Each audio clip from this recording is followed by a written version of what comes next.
Welcome to the For We Are Many podcast. My name is Dean. I am the person who is speaking right now. My pronouns are we, they, he, him, thou, and thee. Rob. I'm Rob. I'm here. Sorry, that's all I got today. Good enough. Don?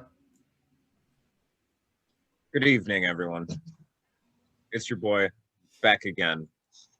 Don, good news, Hughes.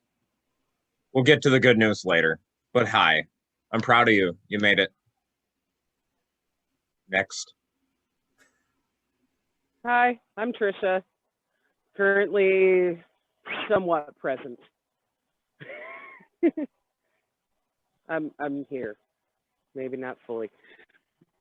I'll just take a moment to thank you guys right now for your patience with me because I might be on and off screen going to stretch and elevate my foot like I was last. So thank you.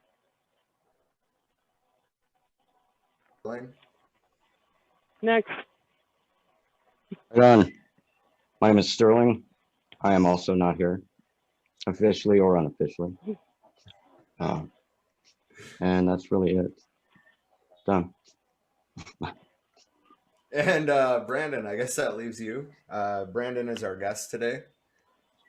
Hey guys, my name is Brandon. I'm with the folks in Cooperation Denton down here in Denton, Texas. Pronouns are he, him, and yeah, just your friendly neighborhood mutual aid organization. So happy to be here. Thanks for having me on, guys. Welcome. For being here. Thank you. Anytime. Welcome to the table. Feels pretty good. It's my first interview. Is it really? Right on. I'm surprised. Actually, the chat that we had before we started the stream, I would not have guessed this is your first time just jumping into something. That's okay. We're probably a good warm up because we're not, your typical media organization. I'm kidding. Let me ask you real quick, right, before we get into it too deeply. Just speaking from your experience personally, I mean, how are you doing? I see you had a light on there to the left of you, probably, right? Yeah. So you've got power, thank mercifully. Yeah, the power came back for us on Thursday. ERCOT had restored most of the grid, and then by Friday they lifted the rolling blackouts order. So we're back to normal.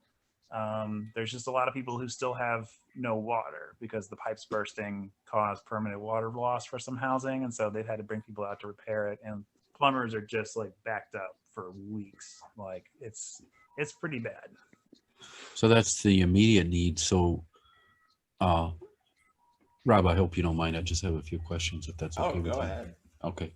So, what is the situation like from, the health perspective when as it relates to water? Well, I mean, a lot of us are from Flint. We've lived in Flint. We understand how difficult that can be, for sure. How's it going to the grocery stores? Do you have running water where you are? Are you boiling? Certainly, and hopefully, and then I'm sure that actually, here in this show and in the comments, we can probably give you some helpful advice on how to handle undrinkable water. Yeah, the boil of water order was put in place, I think, around Wednesday or Tuesday, because the city lost pressure in the pipes, and so they couldn't guarantee their water would be clean. So we all had to boil our water, which for some people was like, we don't have power. How are we going to boil water? Right. I saw a really funny post on put up, and they were just like, "What water with what power, huh?" Like it's. They're thankfully where I live, in our city of Denton, there were a lot of places that had access to water, a lot of breweries that had a lot of water, or filtration. Or RO systems, and you could just show up with any kind of container, and they would just fill it up for you. Wow. So we had another really great mutual aid org that formed called like the Denton Water Crew, and basically all they would do is just deliver water to people who needed it. So we actually had a big turnout, big response to this from the community. I was really impressed with people. They kind of really just came together, you know? That's great news. Actually, we've kind of discussed among ourselves how we feel like getting involved is going to influence more people to get involved, and basically what you're describing is proof of that in the field. So that's very reassuring. Of course, it is disappointing to begin with that this kind of situation is what brings us about to begin with. But don't let a good disaster go to waste, right? yeah. So here are some mutual aid groups that can use help now. If we have anybody listening that's in Texas, of course, get involved. That being said, obviously not all of us have the means to travel to Texas.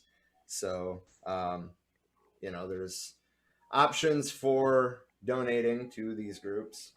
That being said, I do want to put a little disclaimer out there. We're going to talk about it more in a bit, but there has been issues with Cash App and Venmo placing limits on accounts. So there's been an issue with distribution, but hopefully that won't last too long, and everything can continue.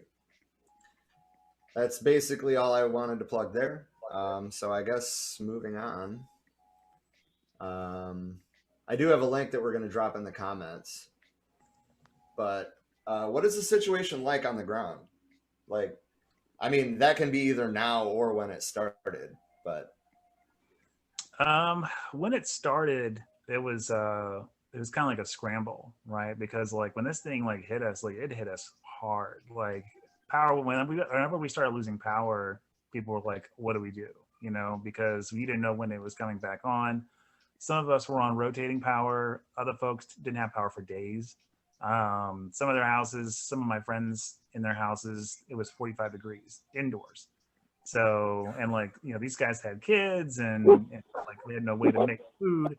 So it was it just kind of like happened. Like I think everybody was probably expecting it to be like the last time we had a big ice storm in 2011. But like this was way worse than that. So part of what was motivated us to get started was we realized that we have a really big houseless population in Denton, and the city only had warming stations open until 8 p.m. So like after 8 o'clock, they were just gonna kick them out. And we were like, this isn't gonna fly. So we basically like would go around, try to find people and put them in hotels, put them inside at least. So we raised money. We got a lot of volunteers. We had drivers. We had dispatch to find people, pick people up, coordinate food deliveries. So it was a lot of like driving around on the ice, like bringing food, bringing groceries, just like bringing medicine. So it went from like a very like crazy, kind of a crazy setup where we were just sort of flying by the seat of our pants to a more organized, streamlined situation. So right now, the situation on the ground is, we have power. It was 60 degrees yesterday. Like, so it's almost like it was like winter wasn't even a thing, like all the snow just melted instantly. But the problem right now is just the water situation. Water is unreliable. Like just availability of waters because of the pipes bursting. But grocery stores are okay. You can get most of the essentials, which was good because we had to do grocery shopping for a lot of people. So I was like, can I at least find rice and pasta and like, all this other stuff that I need to get people just calories. And I could. But then again, I was like shopping at Aldi's. So I didn't dare go to the Walmart or anything like that to see what was up. But I know the first couple days of the storm, they just closed the store because they had no power. So they couldn't even check you out if you were in there, which is why a lot of Texans are like, big shout out to HEB because they just gave people groceries whenever power went out. They would say, saw "Just that. your hands." Yeah, we saw that. Yeah. So it's semi-normal now again. I think the big trick big thing we're trying to juggle right now is now how do we detransition from this kind of crisis response team to like an organization that's going to create more permanent preventative solutions to these problems rather than just reactive solutions. Like we don't want this to be a thing where it's like all the work we do is when it gets really bad, instead of something where we can make sure that this doesn't happen again in the future, right? Yeah, absolutely. So you answered the second question, which was, what are you currently doing to help people in need? So that's cool. How did your organization get started, or how did you get involved? There is a organization called People's Council of Texas, or PCOT for short. They're kind of they kind of do what we do on a much larger scale, but they're not as active as we are. So we were sharing a Discord channel over there for our region specifically, Denton specifically, and we realized that like we were way more active and kind of like we needed our own space. So we just kind of branched off from PCOT and did our own thing. And so I can't even remember how I got involved, because I mean I'm in like SRA's chat, I'm in like, you know, the TSA chat, I'm in like all these other chats, and I just kind of found myself in that one. And most of what we did was we meet every week, you know, like we'd plan like community gardens and like, you know, do some light mutual aid. We'd help out the Denton Left with the free store, where they like just put a bunch of stuff on tables and just tell people, just come take it. Like, just come take whatever you need. I really like the idea. I didn't mean to cut you off. I'm sorry, but I really, really like the idea of the free store. Yeah. It's we usually do it in the park where the house's population tends to congregate, because we know that they're going to be better served by the stuff instead of going like to the square and all the people think it's some kind of like, I don't know, pop-up like kind of a pop-up thrift store or something, and it's just like, no, like let's take the stuff where it needs to go. So the real trick is figuring out who's got what. Right. Yeah. So I just quick question for the timeline here. So you've been dealing with this since what, about the 14th of February or so? You mean the ice storm problem? Yeah. Yeah, the storm itself started last Sunday. Okay. Like it started at night is when we lost power. Like everything was okay. Like we had snow, it was cold, but we still had power, we still had water. So I think around Saturday night is when the snow started falling, and then Sunday night is whenever the power went out. Got it. So it's been about a week, I guess, that we've been doing this. That probably like felt like so much longer than a week. I can only imagine. Right. Yeah. No. What a week.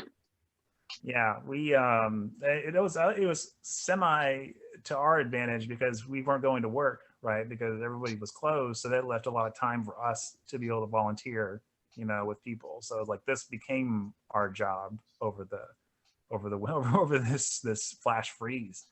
Well, I'm glad you brought that up. I was going to ask you about that. Yeah.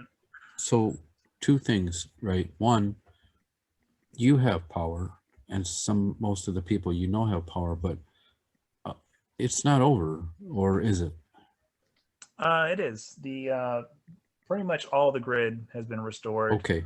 Okay. All the gas wells are unfrozen. The power plants are unfrozen. So everything's been moved back to normal. ERCOT has like a 4-stage system. Like the first is conservation, and there's emergency 1, 2, and 3. And once you hit 3, that's when they start shutting off power to non-essentials. So if you were on a hospital or fire station grid, you had power the whole time. Like they never. But if you weren't, you were part of the batch that got their power nixed. Essentially, once ERCOT reaches only 1,000 megawatts of power remaining, they just axe about 10,000 megawatts off the grid. So, and that's where the rotating outages came from. And how are the employers handling people? Are they being paid? Are they not being paid? Has it not registered? And there's no provision in place for that? Or tell me. No, it kind of depends on who you work for. If Got it. you were getting paid while you're off, I wasn't getting paid because our company's really small, so it's Yeah. like we weren't making any money, so it's like we couldn't afford to pay anybody. Got it. So like I worked the last 2 days just to try to get a little bit of scratch that week. But I know that there weren't any provisions like for taking care of people's finances. So if you just didn't get paid, then basically it's just kind of like tough, you know. It's like you just didn't get any money. So So that one paycheck away from disaster is a nightmare come true for a lot of people, on top of living in the middle of a pandemic. yeah, we definitely got contacted by some folks who were kind of in between housing, and the loss of work was like, it was really stressful for them. Yeah. They Yeah. were basically going to get kicked out of their hotels because they just didn't work for 4 or 5 days, and so that was a huge deal for a lot of folks. I'm fortunate enough to be okay, or if I lose out on 3 days of work, I'm not going to be in trouble. But there are a lot of people who are going to be in trouble. Yeah, that makes sense. And that's actually kind of what I was concerned about, in terms of a long term problem. Is, well, like Dean said, a lot of people are one paycheck away from disaster, and that's, quite possibly a nightmare come true for a lot of people. So yeah, I mean, Did your mayor It's have any good. words of wisdom on Facebook or no? Oh, the mayor? Oh, that's Just kidding. No, of no, course did not. you, that's actually really funny. There was a emergency council meeting at 9 a.m. on Friday, I think, Thursday or Friday. And our mayor's name is Gerard Hudspeth. He was just elected. And he actually forgot to log into his like sock puppet account, because he posted a status on his official page, and then on his personal account, he replied to that status saying, "Thank you, Mayor Gerard Hudspeth." Oh no. Thanking himself. wow. It was insane. It was we were watching. I was like, "Is this real life? Is this happening?" No, and man, that's- the Matrix is glitching out. yeah, for The sure. mayor is a bot. The mayor is a bot. I wouldn't be surprised, honestly. I don't like the guy at all. I mean, for other reasons besides just that the state is kind of not my favorite, but as a person, he has very I don't know, regressive political ideas. But apparently our city paid $209 million for power for 4 days. Whoa. Holy fuck. Weren't they hiking up the prices in the last stretch of that? Like outrageous. Oh yeah, no. The way the Texas grid works is that power, you essentially have to buy it off the grid, and so when things are fine, you're not paying that much for it. But it was, I think, like $9,000 per megawatt hour. So is basically like $9 a kilowatt hour per person. So I mean, like for a reference, our kilowatt hour rate in Denton is 8 cents. So like when it's $9. Thankfully, What are the economics of that? How does that even work? I mean, does that mean you guys are going to get catastrophic power bills? How are they footing the bill for that? God, Jesus, what kind of vampires thought up this scheme? yeah, Capitalists. the ones that own the power. Holy shit, dude! So you're going to get a fucking $5,000 power bill, aren't you? No, thankfully in Denton, our rates are locked, so they can't do it. I know they issued, I can't remember what they issued. The city is raising the money through other means. They're raising $200 million through other means. That's all right. Yeah, well, I'm staying tuned for that. Thankfully, they're not passing it on to the consumer in this case. I mean, they are in other ways, but not through our power bills. There were some Texans who had other power distributors who do wholesale pricing on power. So you pay the wholesale rate for power. So most of the time you're paying less for power. You're paying like 2 cents, 3 cents a kilowatt hour. But when the wholesale price was $9,000 per megawatt hour, people realized that their bills were now over $1,000 within a couple days. And so there was a power company in, I think, West Texas that just told them, like, just disconnect your service like before the bills hit. Like just get off. Like this is we're gonna get the money somewhere else. Wow. So what recommendations do you have for people like us that are trying to form our own mutual aid or other local networks, or trying to get involved with organizations already running? I think the biggest thing a lot of folks struggle with is just getting started. I think like you sometimes just like have to tell yourself like you got to find first of all a group that's currently active. Don't try to like find one that's like only half active or where the membership mostly is just disconnected. And then you just got to show up. Like that's the big thing for a lot of people who, when you're volunteering your time to join a collective organization, people don't show up, nothing gets done, right? So I've had this happen with a lot of groups. I'd decide to join it. We'd have these big ideas, these big projects, and then when it comes time to actually like put shovels in the ground, only like 3 people come out of like the 20 or 30 who said they were going to show up. This group, thankfully, everybody shows up, everybody's present, because we all believe in what we're doing. And so if you want to maybe start your own, basically just try to find people who share your vision and get in touch with them. Like start a group chat, start a Discord, start some means of communicating with them regularly, and keep in touch. Have regular meetings, like hang out with each other, like just like make it so you're not just colleagues, in this effort. You're kind of friends, right? You can talk to each other about, because this is difficult work. Volunteering is difficult work. Working with disadvantaged populations is difficult work because you feel sometimes helpless. But I feel like if our model is anything to show for, it's like you can actually do a lot if you have enough people who have a skin in the game. Yeah, absolutely. That's good. Is there anything else that you just want to generally say? Well, generally speaking, I guess I'll clarify a little bit and say that even though we do mutual aid, that is a part of our organization, it is not the sole purpose of the organization. Like there are groups that do food distribution, who work specifically with the houseless, who fight for tenant rights. Those are very specific mutual aid orgs.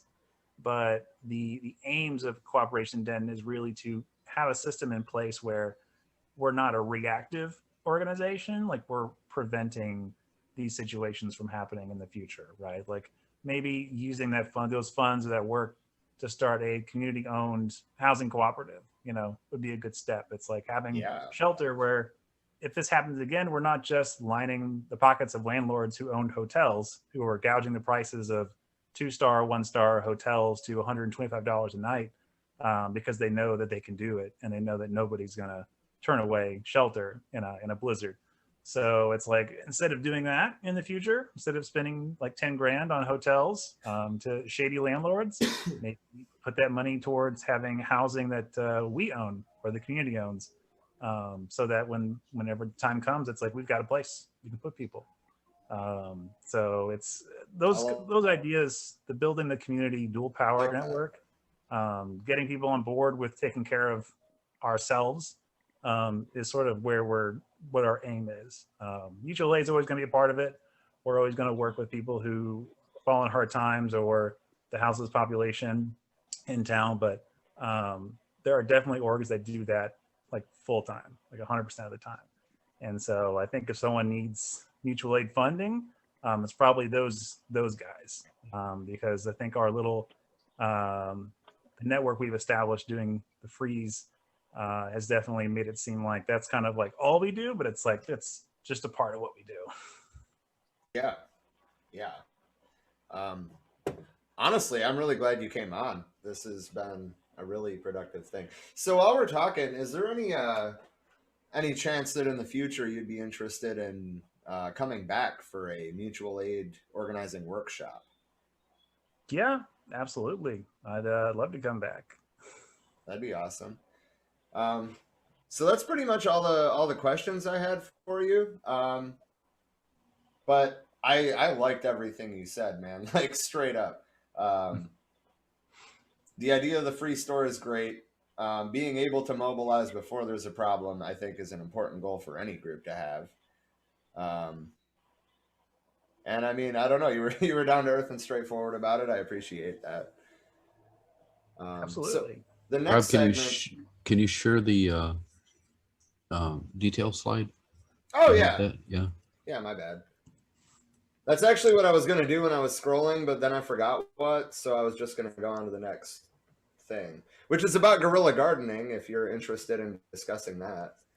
Oh yeah, we actually do guerrilla gardening, and we have I forget what the program's called, but basically it's a map where you can tag locations where there's stuff like food growing in the wild that we've planted, or free stores, or basically any kind of like free thing that's out there in the wild.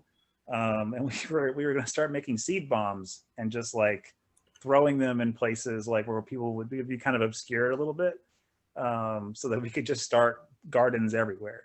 That was kind of our goal, but we also want to start community gardens in as many places as we can possibly put them. Yeah. You guys are absolute terrorists. That's right. We This robot. is unprecedented. And for those listening, just be aware that no gorillas will be harmed as we utilize their labor. They will get an equal share. That's correct. In fact, Oh my god, I love you guys. So basically, I have another thing, another link to share in the group chat, or I can just say it out loud. GuerrillaGardening.org. They appear to be based out of the UK, but they have a whole bunch of tips, a whole bunch of community pages as well, like exactly what you were just talking about. They have maps that show where people have planted things, or where things aren't planted. I just found out about this website today. That's why I'm literally reading it off the screen. But I've been interested in the idea for a while, and I think that's probably the best way that I can get something started right now by myself. And that's, I feel like, a situation that a lot of us are in. So I wanted to talk about it. We all need to be able to eat. Food is not cheap. Good food is even more not cheap. So basically, I wanted to go through the steps as this website laid out anyway. Step 1, spot some local orphaned land. There's plenty in most major cities in the U.S. The areas along sidewalks, abandoned concrete planters, neglected flower beds. Choose one, pretty much. If you do it close to home, like, somewhere that you pass on your daily walk with the dogs or something, you can appoint yourself the parent of this orphan land and look after what you grow. That being said, there's also seed bombs and stuff where you wouldn't necessarily be looking after it. It would just be doing its own thing. Step 2, plan a mission. Make a date in the diary for an evening attack when trouble-making busybodies are out of sight. I loved how they worded that. I'm sorry. Point is, you can invite friends that are supportive, or, maybe even strangers. Who knows? They might see you planting some food and be like, hey, what are you doing? Can I help? I also want to point out that in some areas, actually, guerrilla gardening is technically not legal, but I looked quite extensively, in my opinion, today, trying to find out if anybody's ever been convicted of anything when it comes to guerrilla gardening, and the answer that would be a seems to be fantastic no. rap sheet. Oh, wouldn't it though? Can you just imagine having a whole rap sheet of fucking planting seeds? That would really clean mine up. I'll tell you that. Just sprinkle a few of those in there. Everything else, fuck it. Look at this guy. Step 3, find a local supply of plants. For those of us in the city, DIY stores, supermarkets, wholesalers, farmers markets, or, befriend somebody with a garden, or just I mean, if you have to, go to Home Depot and buy some seeds or started plants. It's not, ideally, you wouldn't have to buy them at all. But if that's the situation you find yourself in, then, you know. But if you have a friend with a garden, you know, ask them for seeds, ask them for cuttings. They're probably going to be more than happy to help you. So if you're going to do like seed bombs where you're not paying attention to the stuff regularly, you're going to want to think like hardy plants that can survive a little while without water, or, you know, well, in Arizona, the big thing would be sunlight, honestly. But too much sunlight, I know that's a foreign concept in Michigan. Ha. Anyway, they recommend getting some Wellington shoes, which are, you know, like for protecting your feet and providing a good product for cheap, I guess. They're all rubber. They're not agricultural, so they tend to blend in an urban environment. But again, I don't think that that's a big concern blending in. I mean, shit, I'll walk down the street with muddy shoes after planting some flowers, whatever. Anyway, plastic bags. So like clearing up the air, or the air, Jesus. You know, like weeds, trash, flower pots, pebbles, whatever you need to carry away. If you're gonna go in and garden a place, don't leave it trash, please. It defeats the purpose, in my opinion. Obviously, if you choose somewhere that you literally walk past every day, water it regularly. Keep an eye on it. They used an example of New York guerrilla gardeners who have keys to roadside hydrants. I actually saw that both in Flint and Detroit a lot. I've never been to New York, but I mean, it felt like in Detroit everybody had a key to the fire hydrant. And then seed bombs, obviously. So like if there's an area where access isn't exactly easy, or, you know, a long-term garden dig is not doable, you can use seed bombs, sometimes called green grenades. I love that. Which are seeds and soil held in a degradable capsule. There are many different methods. Some you can easily make at home, some that require a bit more ingenuity. I would say do it at home. Honestly, anything biodegradable would work. A paper bag, a coffee filter, probably.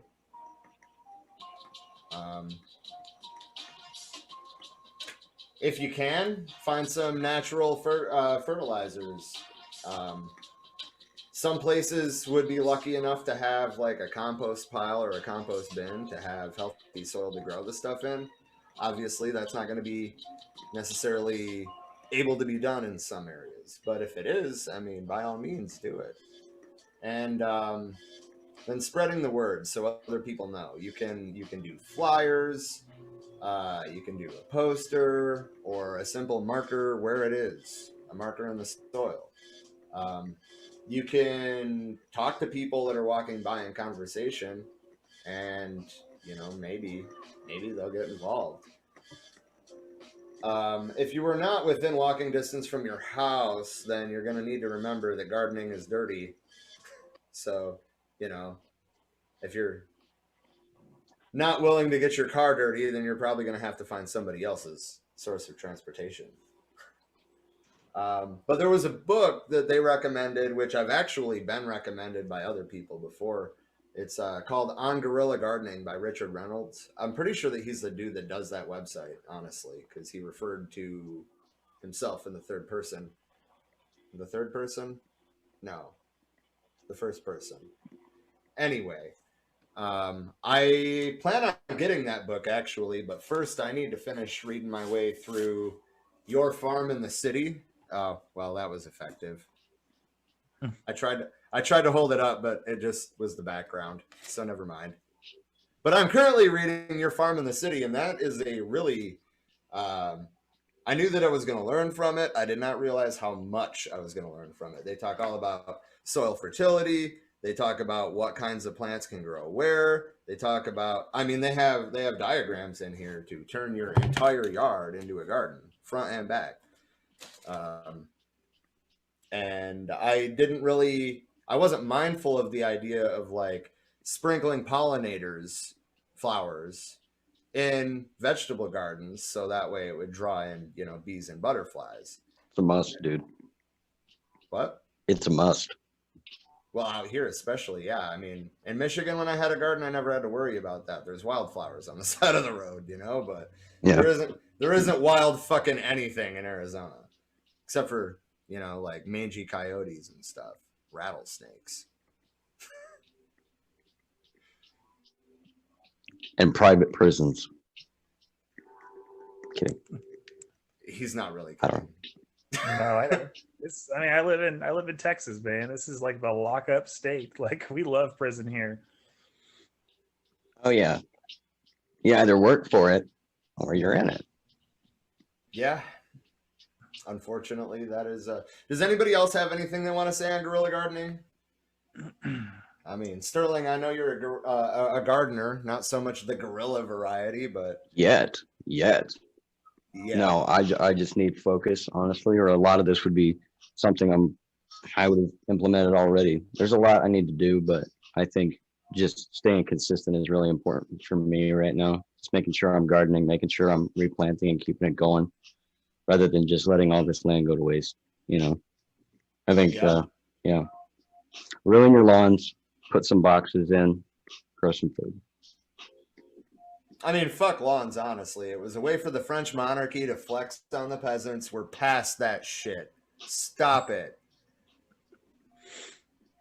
I guess it's a good time to mention that my main occupation is agriculture. Really? Nice. What do you do? It's twofold. It's aquaponics system design and development, and then also we do traditional market gardens. So one of my buddies, he just gave up his whole backyard to us, and we just turned it into basically a little farm. Really? We basically wanted to try out the Jang seeder and the paper pot transplanter, because we used to follow Curtis Stone, and he did a lot of those. And sure as shit, it makes gardening way easier. Really? Just plant a row of plants in 15 seconds, just running this thing, like boom, boom, boom, boom, boom, boom, drops the seeds in. Or if you get the transplanter, you can grow a tray of plants, load them into this thing like a machine gun belt, and then as you drag this thing, it digs a trench, puts it in, and then covers it up as you drag it. So it's like you can plant a whole row of pre-grown plants in about the same amount of time. Holy shit, dude. That is awesome. It's pretty tight. I'm actually looking forward more though to the aquaponics system. We just finished building it, and now we got to grow stuff for it. So everything we grew died, obviously, during this freeze, except for like the spinach and the lettuce and all of the cabbage, all of like the cold hardy plants. Mhm. But broccoli gone. Like, it's kind of. That's amazing though, honestly, dude. I've got maybe 6 boxes, 4x8, and I grew a variety of things, but I'm not nearly as good as I want to be. And just to see someone out there doing this at that level is like, it gives me an aim, honestly. I'm it is super pretty stoked. inspirational. Yeah. Well, I think with guerrilla gardening, it's tough because gardening is really labor intensive. Yes. It's a big time commitment, and watering it actually ends up taking up more time than you think it's going to take. That's why all of my irrigation is automatic. It's on drip, or it's on Gotta timer. do lines. Gotta do lines. Yeah, it's like I used to water my garden by hand. I had 12 boxes in my old house, and I would go out there and soak each one real good, but like that takes like 30 minutes to do. So you're like, do I really want to water it? So like now everything is it's automatic. I'm just on drip systems. Saved me a lot of headaches, especially because you can do it on, like basically time it to just go off in the morning, like at 6 a.m. before the sun's even out. Mm-hmm. And then, because no one wants to water their garden at 6 in the morning. But yeah, I don't know. I think it could help you with ambition. You can do more with that, now that you don't have to do it, hell, raise the stakes. Yeah, no, I grew too much. But with guerrilla gardening, for sure, like just have reasonable expectations for yourself until you can expand your crew to help you maintain it. Because some folks go so big, and then it gets out of control, and then they just give up because they're like, oh, there's too much stuff, there's too much to take care of, I don't have time, and then they just let it go to waste. So I'd recommend you start small, figure out what your limitations are and go from there. Yeah. Natalie in our Facebook comment also points out that it's likely sensible to cultivate things that are native and that the local flora and fauna rely on that's compatible with your area. Yeah, that's a good idea. Oh yeah. I would also if you have a university that does agricultural research, down here we have A&M, so they are a big agricultural university. They find the best varieties of plants to grow in your area, your climate. So it's like you always know you're going to get a winner because they've done all the research, all the testing. So like we grow everything for the area. Texas thankfully has a really long growing season. It starts like it's year round essentially. You can grow winter plants during the winter easy. You can start fruiting plants outside in March or April. So, and they don't die until like December. So it's like you get 2 big long seasons. It's just the summer that sucks. A lot of tomato plants don't like the summer. But also grow plants that have a very fast turnaround, that they go from seed to ready to eat like that.